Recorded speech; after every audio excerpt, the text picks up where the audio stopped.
Today we're going to continue our series entitled Summer Playlist, where we are focusing on the Psalms. And today we're going to look at maybe the most well-known, most popular of the catalog of 150 Psalms. It's Psalm 23.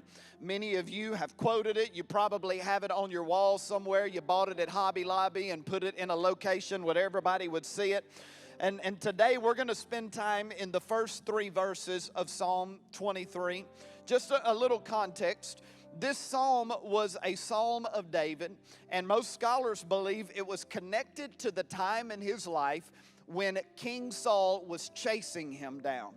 King Saul, raging with jealousy, full of anger, did not like David's ascending popularity, and so he started hunting him down. And when David released the words of this psalm, it is believed that he was experiencing starvation and sleep deprivation, that he was in a very arid, rugged part of the region, and he was struggling physically, emotionally, and mentally. No doubt he could count his ribs, his beard, his hair falling out from malnourishment, his body cut and scratched from going through the jagged terrain, and on any given day, rounding any corner, he might find himself face to face with an enemy that had bad intentions.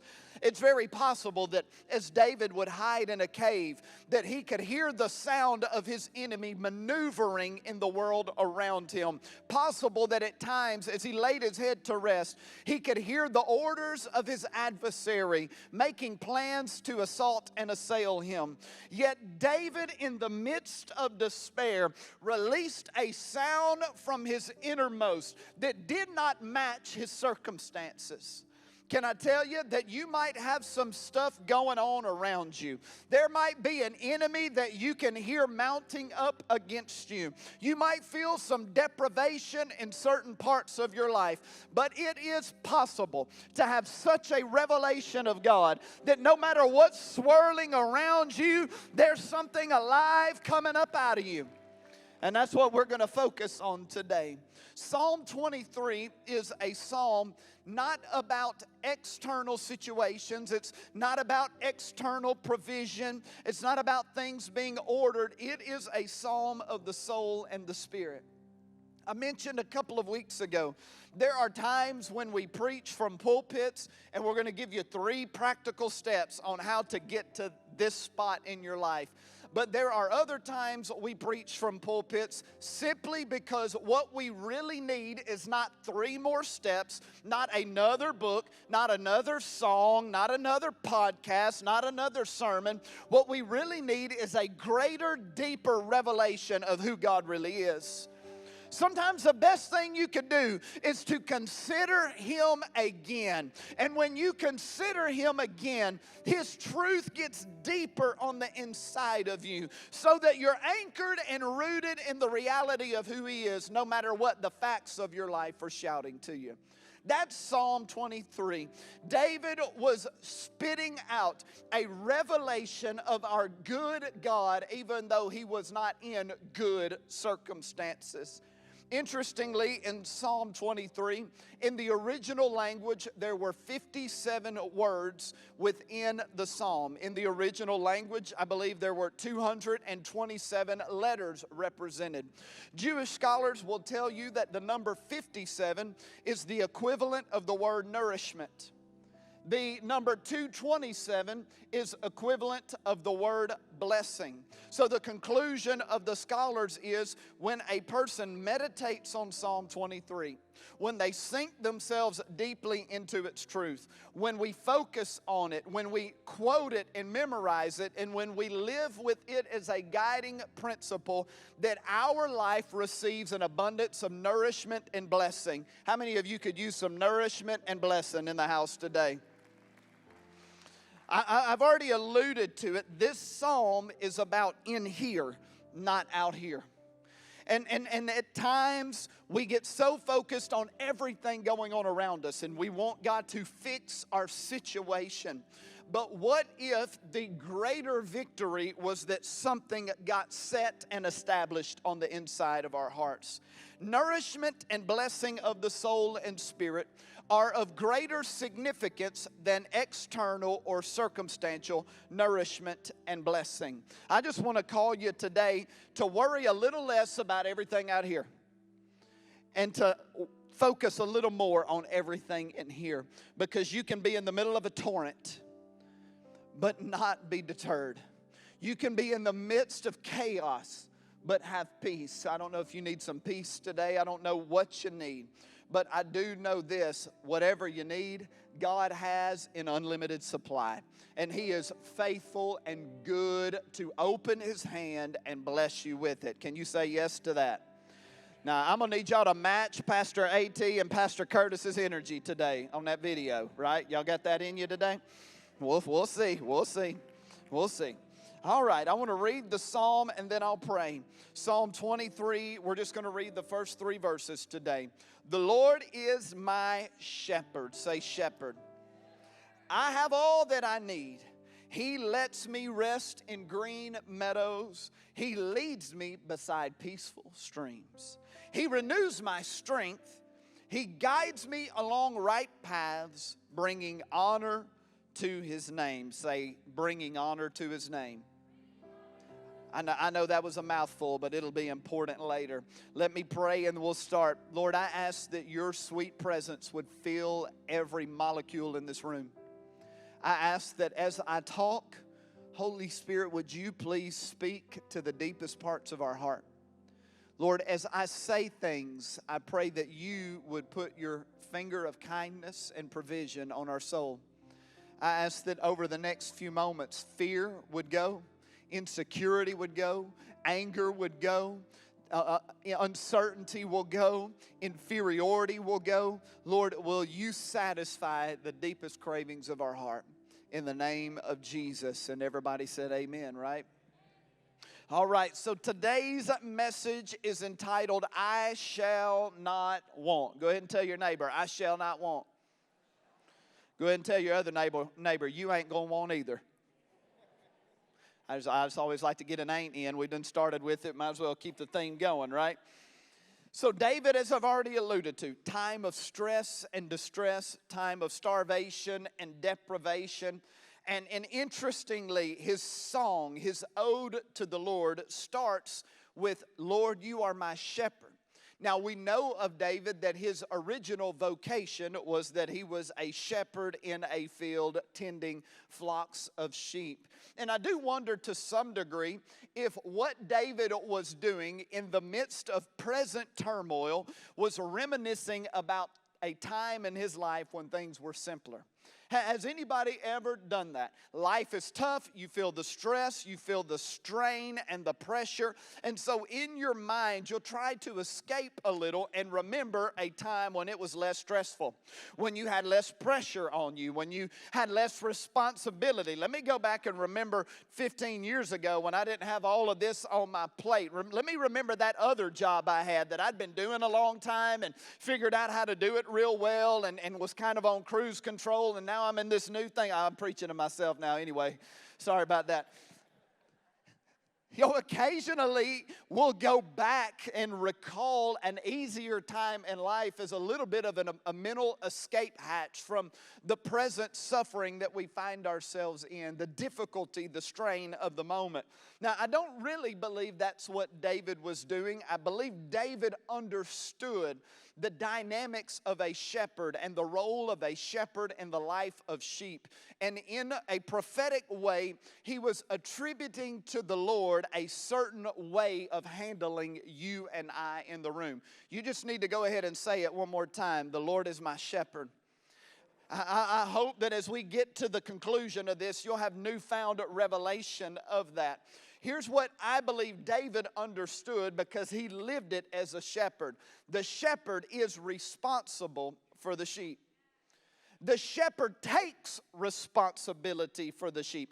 The shepherd owns his responsibility for the sheep. To be responsible is to have control over something or authority, to have the duty of taking care of someone or something.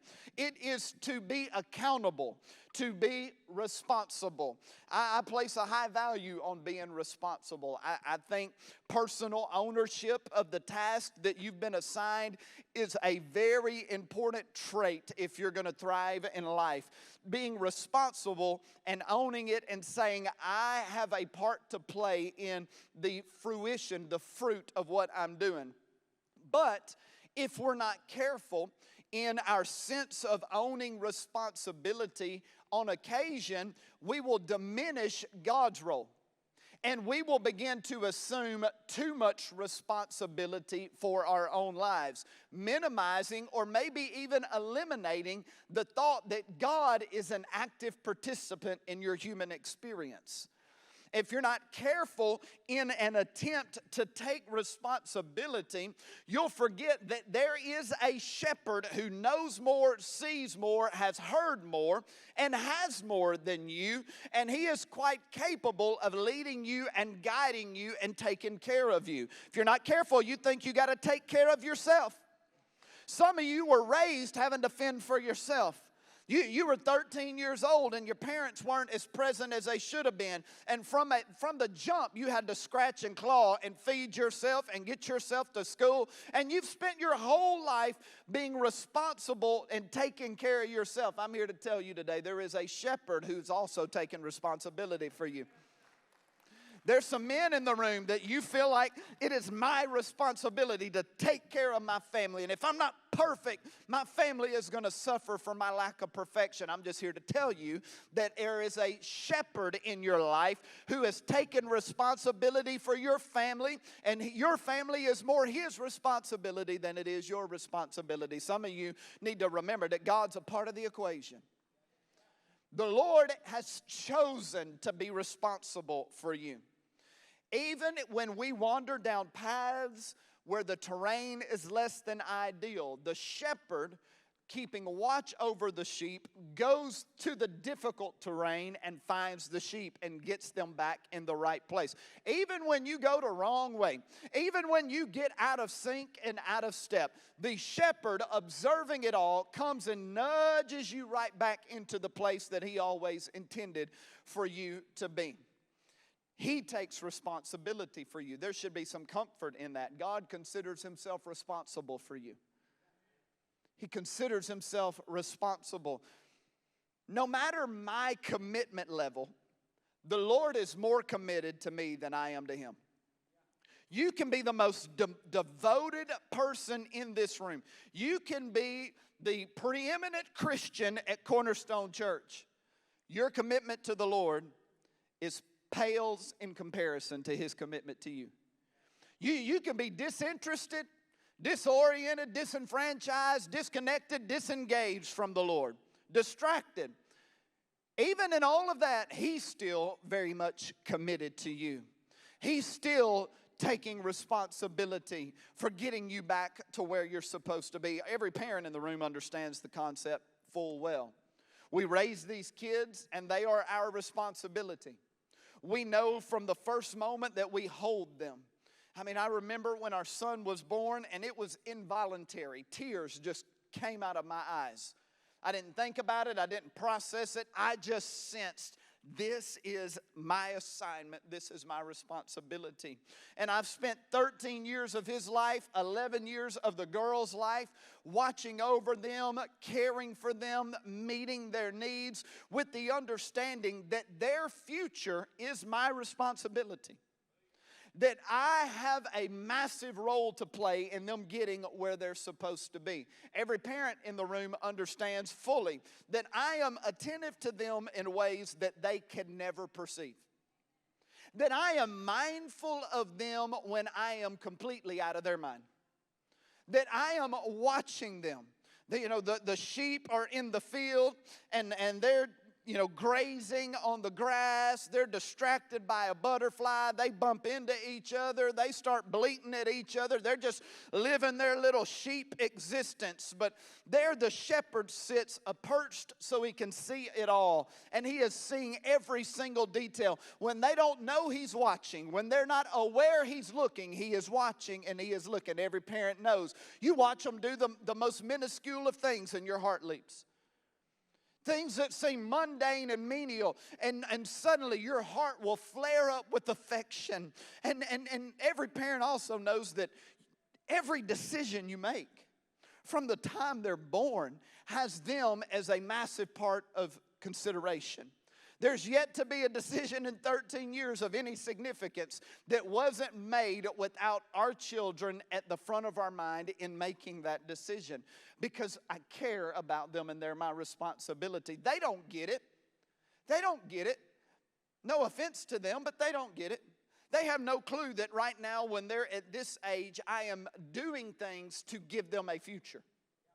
I am working in their life at 13 and 11 for them to be set up when they are 21 and 23. Don't you know that your good shepherd is doing very much the same? He takes responsibility for your future. He's doing a thing in you right now. Some of it you can perceive. Some of it you have no idea about. You'll just wake up 10 years from now and be like, oh my gosh, the Lord was at work. Yeah, he was working in 2023. He's a good shepherd. He's responsible for you. It is his joy and it is his delight to take responsibility for you. But the psalm says, the Lord is my shepherd, I have all I need. That's the New Living Translation. But honestly, I like the way the King James Version says it better. The Lord is my shepherd, I shall not want. There's two layers of I shall not want. Layer number one is God owns everything. God has an unlimited supply, and out of his unlimited supply, he'll supply all of my needs, as the scriptures say, according to his riches in glory. So if I got a need, tangible need, he'll take care of it. If there's a circumstance that I need help with, he'll give me the answer. That's layer number one. But remember, this is a psalm about the soul and the spirit. David is not singing about God giving him literal food. He's not singing about God putting him in a literal meadow. He is talking about this internal thing that God is trying to do on the inside of him. The reason the internal thing is important is because times change, seasons change, people change, situations change, money changes, all health changes, but this in here can be anchored. This here can be established. And so the second layer is, I have my shepherd, what more could I want? Oh, y'all, that just... I have my shepherd, what else is there? I have my shepherd, he is all sufficiency. I have my shepherd, he satisfies my heart. I have my shepherd, he delights my soul. My shepherd's presence is precious to me. His love gratifies me. He fulfills all the longings of the human heart. I shall not want. I might not have the money that I'd like to have, but I've got him. I might not have the title I hope to have, but I got him. I might not have everything perfect over here, but I've got perfect peace because my mind is stayed on the Lord. You know, another way of saying it might be this: there is a joy in being content. Now, we don't talk enough about being content, in part because our society doesn't place a high value on being content. It places a value on achieving, accomplishing, attaining, proving yourself, showing your worth. But Paul said it this way in Philippians 4:11 through 13. He said, I'm not saying this because I'm in need. I have learned to be content. Say learned. Being content is a learned state of existence. Whatever the circumstances, I've learned to be content. I know what it is to be in need. I know what it is to have plenty. I have learned the secret of being content in any and every situation, whether well-fed or hungry, whether living in plenty or in want. I can do all this through him who gives me strength. That last verse there is I can do all things through Christ who gives me strength. Now, usually you hear that phrase like on a poster with somebody climbing a mountain, somebody running a marathon. I just want you to know I can do all things through Christ who gives me strength. It has nothing to do with your gains in the gym, all right? It has everything to do with, it really don't matter what's going on out here. There is someone inside of me. There is a root that I'm tapped into. There is a person that I found that it really doesn't matter what I've got or don't got, what's happened or hasn't happened, who's here or who ain't here.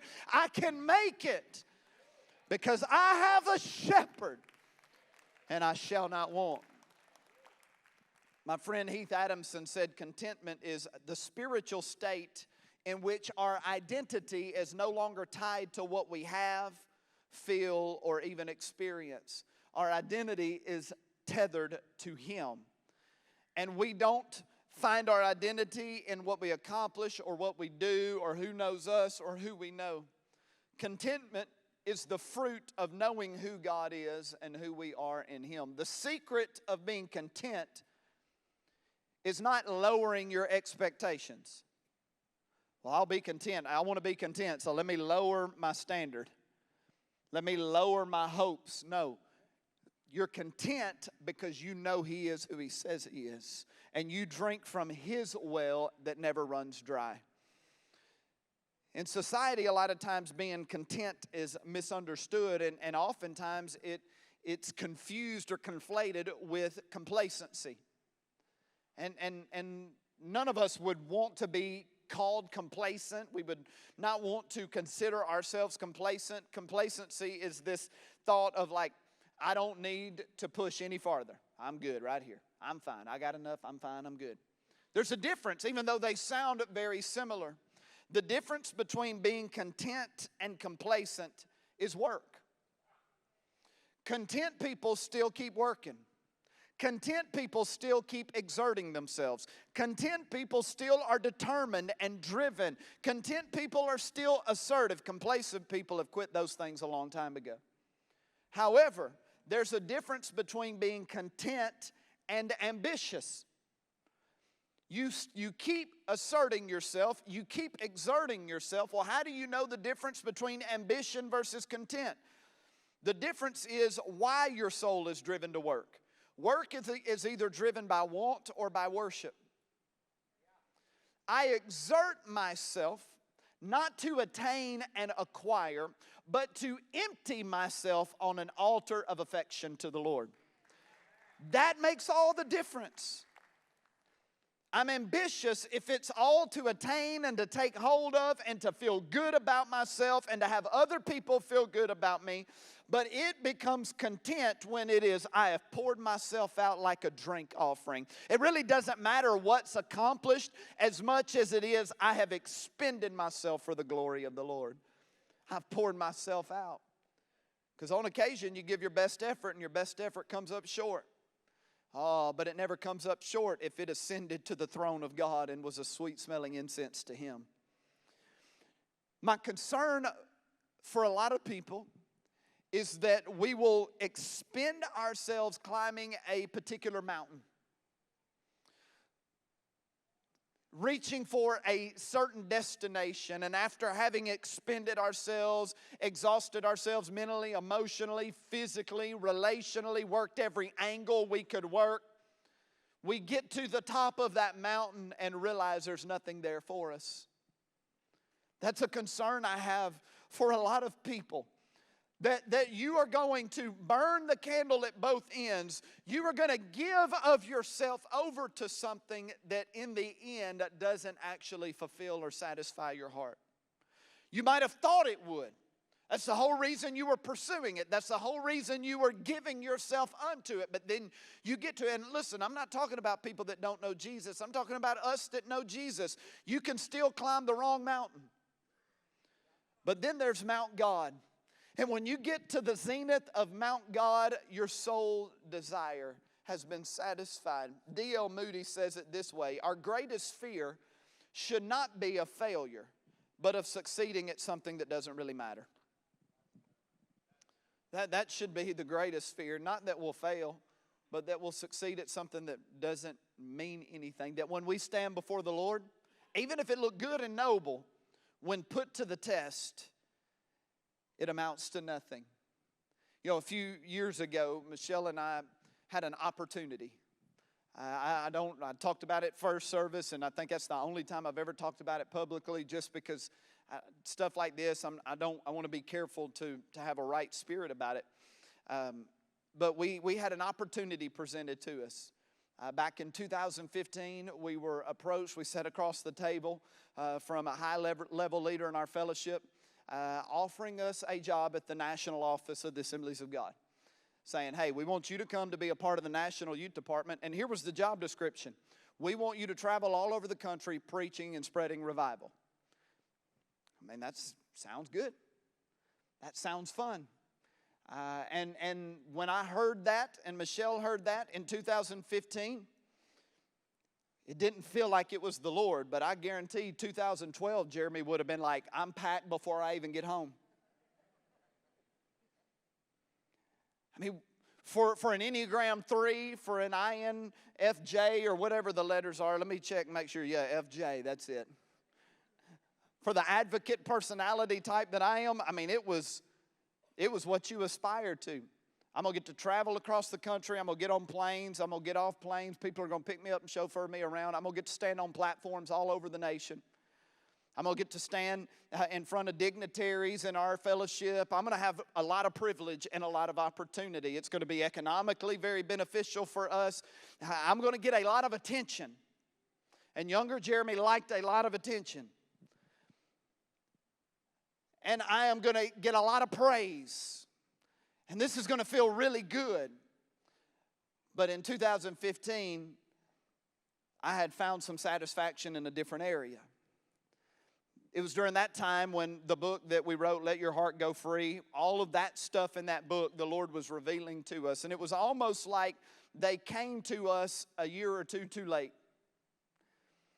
And it was a test to reveal what God had been doing in our life. And so we said no, in part because I'd gotten to the place where the platforms weren't my satisfaction. This is a little secret. I don't love preaching. I don't. I love the Lord. This is what He assigned me to do. This doesn't fulfill me. Sitting with the Lord fulfills me. But I didn't know that. Took a few years to get that. And then another reason is because the glory of the Lord had moved in TYM, and we had seen the Lord work. And I thought I'd rather stand on a platform in a hot gym with 400 people where the glory of the Lord was moving than go stand on the platform with thousands and try to get Him to move. Like, He's here, let me just stay right here. And then the other was I'm not really interested in being away from my wife and kids 200 days a year. And so for me, it was a really good and easy trade, because I would stand in that hot gym 8 weeks out of the summer, and you know, we'd live under the cafeteria, and I'd get like 3 sinus infections a summer. Everything hurts. Like, I'm too young for everything to hurt, but it does. Shin splints.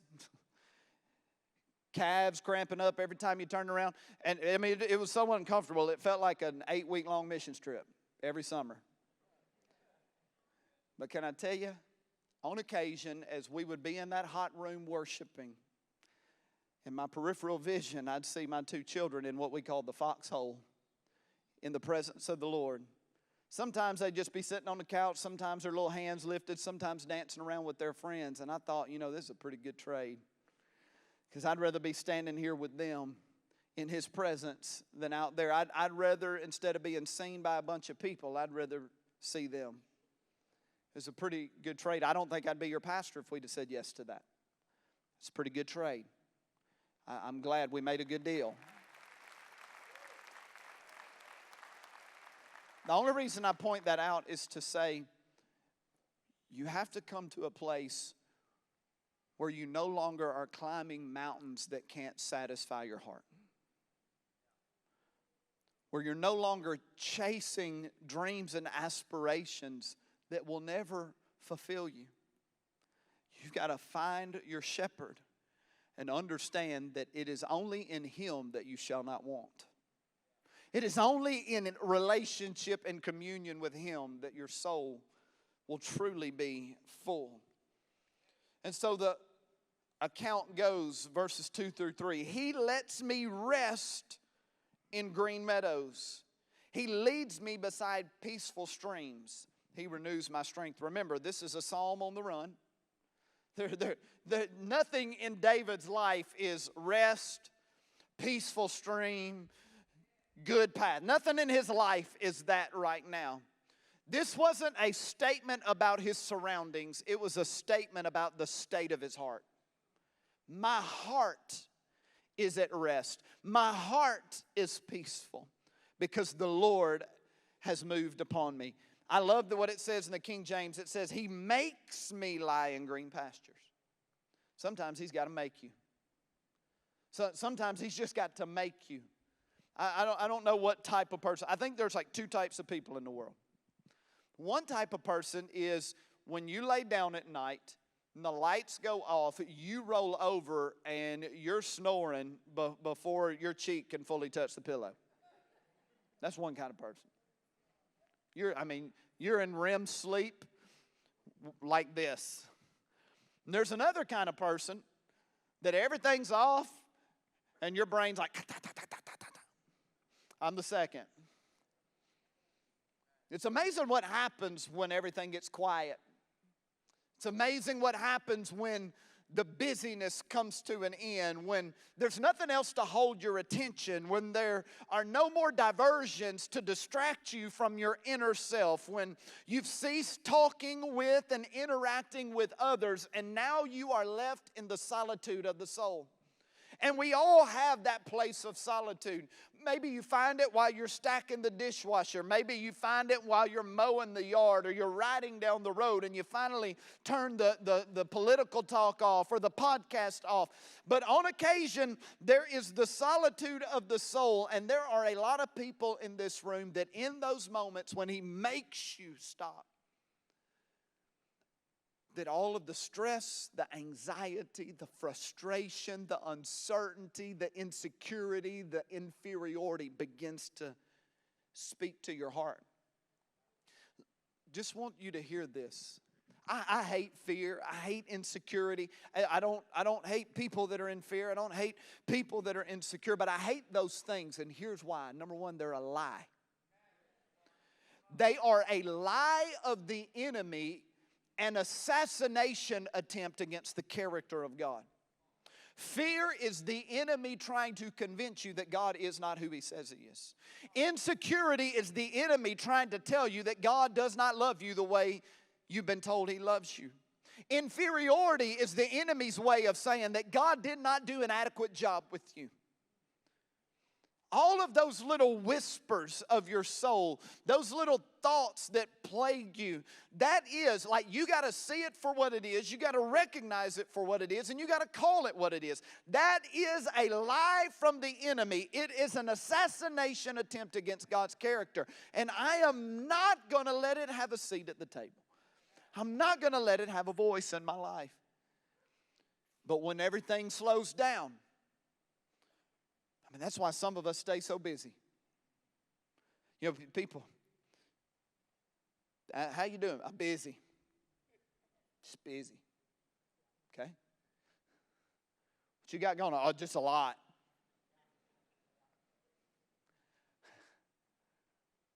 For some of us, we love our busyness because our busyness keeps us distracted from all of the lies of the enemy that he is trying to plague our heart with.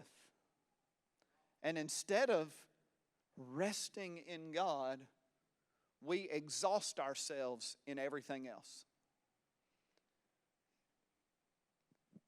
Some of you are worn out. You might have got a good night's sleep, but your heart is worn out. You're wore out in your mind. You're wore out in your soul. Now for others of us, We've gotten so accustomed to, we've gotten so used to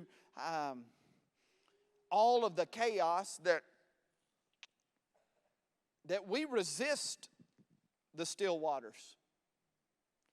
We resist the Lord trying to give us peace because we're hooked on the noise. Some of us are hooked on the drama. Now, I'm not throwing shade. I'm not trying to give you a hard time. But some of us, our whole experience has been drama, and the drama makes us feel alive. Some of us don't know what to do if we're not mad at somebody. We don't know what to do if there isn't something that has us riled up. We don't know what it's like to not have. Some of us are unnerved when we actually have a moment of peace, because we've believed the lie that peace means a lack of productivity. I'm here to say some of you are going to get set free from that cycle of drama. Drama's killing you. You don't see it. You don't realize it. The Lord's trying to give you peace. He's trying to give you rest. He's trying to settle your heart. He's trying to settle your soul. And just to be clear, rest is not vacation. Here's the problem with thinking rest is a day off or vacation. The problem with thinking that is you can be on the beach and be restless.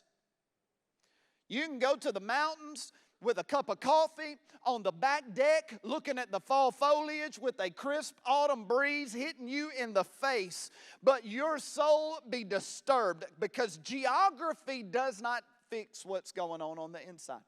Some of y'all know exactly what I'm talking about because you have vacationed this summer. You got laid up on the beach for a while. You went and did some stuff. You disconnected from all of the pressure and demand. And on about the third day, you finally relaxed. But on the next to last day, you felt it coming again. And by the time you got in the car and your body had geographically turned back in the direction of home, the weight of everything that you had left was still pressing on you. Hey, listen, you have a good shepherd. That doesn't have to be your life. That does not have to be the way it is. That doesn't have to be the way it is. He wants to give you rest. He wants to give you peace.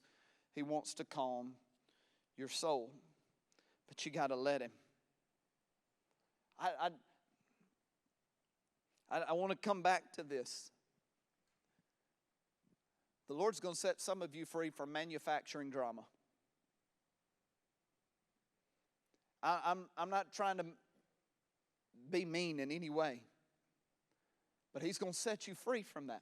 And the reason that's happened in your life is because that's what you grew up in, that's what you've always been around.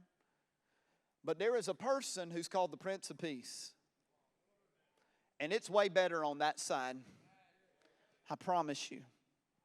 I promise you, if the band will come.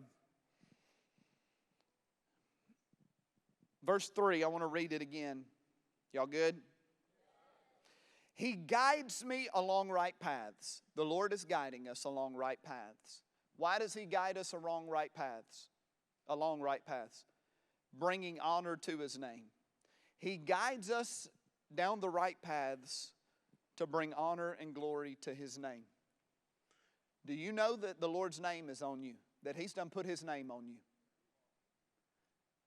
He has put His name on you. You ladies, you got married, your last name changed. Everybody in the room, the minute you said yes to Jesus, you got a new name written down in glory. He put His name on you. Now, depending on your theological perspective and your Christian upbringing or life upbringing, you might read that verse with a bit of a negative filter. You know, He leads me along right paths, bringing honor to His name. You might read it this way: well, His name's on me. I better not mess up His name. I better not disrespect His name. We've all heard, we've watched the show. We've seen it somewhere on the internet. So we might have even done it. Like you look at your kid in the face before they go to school. What's your last name? Allstill. That's my name. You better not mess up my name. You better act right. I get what's going on there. But this psalm is not saying, hey, I done put my name on you, you better act right. No, it means something a little different. My dad, he had a concrete finishing, cutting, pouring business. And he was elite at it. And I say that from the proof in the pudding. Like, my dad was one of, if not the most sought after concrete finisher in the Mid-South for years. He would pour and finish and cut concrete in schools. Every school in Tipton County when I was growing up, my dad poured the concrete for. He would pour the concrete for air traffic control towers, parking garages, malls. I remember one summer, I worked for him numerous summers, and I learned a lot. Mainly that I don't want to do concrete. And that's why he had me out there. One summer, we did a pour over the duration of the summer that was over 1 million square feet. I mean, my dad was sought after. He was elite. He was so skilled, and he took it really seriously. I remember one time, a pour and a finish didn't go to my dad's liking. His guys did it, his crew did it, but it didn't turn out the way he wanted. And so he paid to have it ripped up and redid it without any additional compensation. He just ate the cost. Now why did he do that? Well, the name of the company was Austell Brothers. His name was on it. That business and his work was attached to his identity. And the quality of his work was attached to his name and how he was seen and how he was perceived. So most of you are already picking up what I'm putting down. The Lord put his name on you. And when your name is on something, it changes the way you interact with it. Y'all know. Everybody in the room knows. Like, when my name is on it, I'm going to be attentive. I'm going to be focused. I'm going to give extra effort. I am going to make sure it's right and good. So when it says the Lord guides you down right paths, bringing honor to his name, what the psalmist is saying is, you can trust this. God has put his name on you. And he is going to protect his good name and reputation by taking care of you, so can't nobody ever say a wrong thing about him. Who he is, his nature, is tied to his commitment to you. I don't know what that does for you, but that stirs my heart with confidence, with hope, with belief, with peace, with joy, because he's got some skin in the game. Oh, as a matter of fact, a couple thousand years ago, he put his flesh fully in the game as he was suspended between earth and sky. He's already got blood, sweat, and tears on. His name is on you. And he'll be faithful. And so on the days when you're not real sure or confident in how he feels about you because you don't feel like you perform well enough, on the days you don't feel great about yourself, rest assured, he's put his name on you. And he will bring honor to his name through you. He will do it.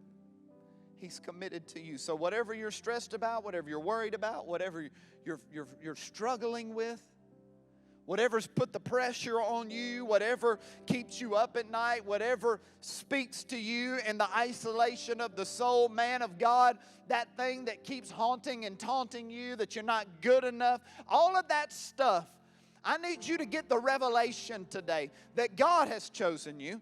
God takes responsibility for you. God is trying to lead you into peace. God wants to give you rest. And God's got his name on you. And at the end of the day, his name is going to be proven good. He's going to take care of it. So I come all the way back to I shall not want. So after knowing this about God, what else could you want? If something doesn't come my way, I got him. If it doesn't come my way, it wasn't supposed to come my way. I was asked this week by one of our pastoral team, Pastor Jeremy, what's your dream for Cornerstone Church? And I always kind of chuckle at those questions. I've been asked what's my dream numerous times over the last 2 or 3 years. And this is my honest answer. My dream is to walk with the Lord. My dream is to walk with my good shepherd. Period. There are things we talk about around here. We believe we're going to reach 14,000 people a weekend. We believe we're going to plant 20 plus churches. We believe we're going to have a school of ministry and launch out over 100 other ministers. We believe we're going to start giving $1 million a year to missions. We believe all of those things are going to happen. But really, that's just prophetic fruit that we're plucking from the tree. Those are just things that God has put in our heart to aspire to. Whether all of that happens or not, at the end of my life, I know this: if I have walked with my shepherds, I shall not want. If I've walked with Him, my heart will be satisfied. My soul will be content. I'll have peace. There's nothing wrong with dreaming for other stuff and hoping for other things. There's nothing wrong with any of that as long as you have the revelation that none of that will do it for you. None of that will make you feel significant. You'll think it will, and then you'll cross the line and realize, nope. But this God in heaven who has chosen you and put His name on you indicates the highest level of significance any human can aspire to. He wants you. He's picked you. And so the question for us is, what is our dream? My dream is to walk with Him, to live closely with Him, to be near Him, to delight in His goodness, to trust when I can't see, He can. To trust when I don't know, He does. To trust that when I can't figure it out, I don't have to. To have peace that if I never get over there, I don't have to, because everything I need is right here. Everything. Once He becomes your portion, once He becomes your ultimate allotment in life, the stress, the pressure, the anxiety, the insecurity, the inferiority starts melting away. Because He literally is the only one, the only thing in the entirety of the universe that can satisfy all that stuff. I want you to close your eyes with me.